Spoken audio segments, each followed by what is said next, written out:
अधिक पैदावार लेने के लिए किसान भाई उन्नत बीज और खाद का उपयोग करते हैं, मेहनत भी पूरी करते हैं। इतना सब करने के बाद भी कई किसान भाइयों को अच्छा उत्पादन नहीं मिल पाता है।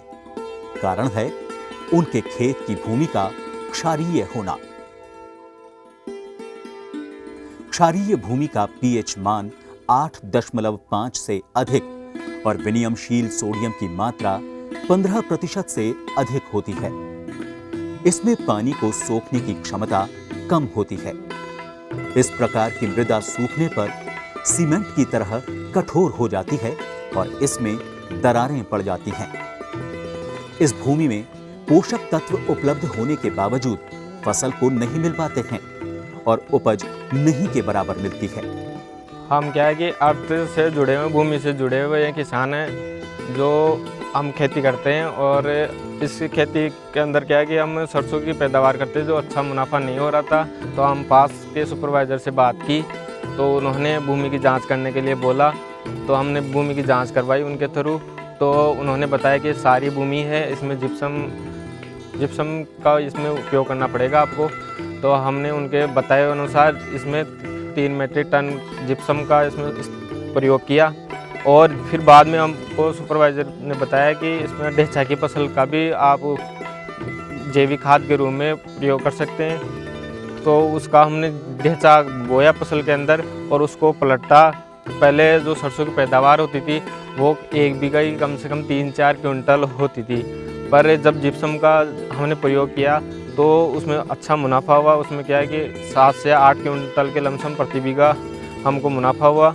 मेरे खेत की मिट्टी खराब हो गई थी, इसलिए हमने किसी कृषि अधिकारी से पूछ के इसके बारे में जानकारी लेके इसकी जांच करवाई। 1 बीघा में 1.25 मीट्रिक टन ये जिप्सम डालूंगा इसके अंदर और फिर इसको क्यारियाँ बनाऊंगा। क्यारियाँ बना के इसमें ढेंचा उगाऊंगा। ढेंचा 3-4 फुट ऊंचा आने के बाद में इसकी जुताई करूंगा। जुताई करने के बाद में इसमें फसल उगाऊंगा। मेरे खेत में कुछ दिनों से वो फसल की उपज और बढ़ोतरी नहीं हो रही थी, तो मैं कृषि विभाग के एक ट्रेनिंग में गया। तो वहाँ उन्होंने बोला कि आप खेत की वो मिट्टी की जांच करो। तो मैंने मिट्टी की जांच करी, तो उन्होंने रिपोर्ट में आया कि ये 1 बीघा के 1 प्रति मीट्रिक टन के हिसाब से इसको डालना है। और मैं इसको डालने जा रहा हूँ और इसके बाद में इसकी जुताई कर दूँगा। बाद में क्यारियाँ बना दूँगा।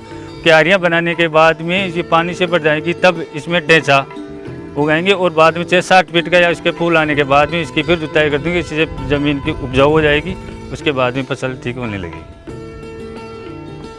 ऐसी मिट्टी में जिप्सम मिलाने से उसकी भौतिक दशा सुधारी जा सकती है। इससे खेत के रासायनिक और जैविक गुणों में सुधार आता है और भूमि की जल धारण क्षमता बढ़ती है। जिप्सम के उपयोग से मिट्टी में घुलनशील कैल्शियम की मात्रा बढ़ती है। यह कैल्शियम क्षारीय गुणों के लिए जिम्मेदार अधिशोषित सोडियम को घोलकर अपना स्थान बना लेती है, जिससे मृदा का पीएच मान कम हो जाता है और भूमि में आवश्यक पोषक तत्वों की उपलब्धता बढ़ जाती है। भूमि सुधार के लिए अपने खेत की मृदा का परीक्षण कराकर सिफारिश अनुसार जिप्सम डालना चाहिए। साधारणतया भूमि सुधार हेतु जिप्सम की 3 से 5 मीट्रिक टन मात्रा प्रति हेक्टेयर काम मिली जाती है।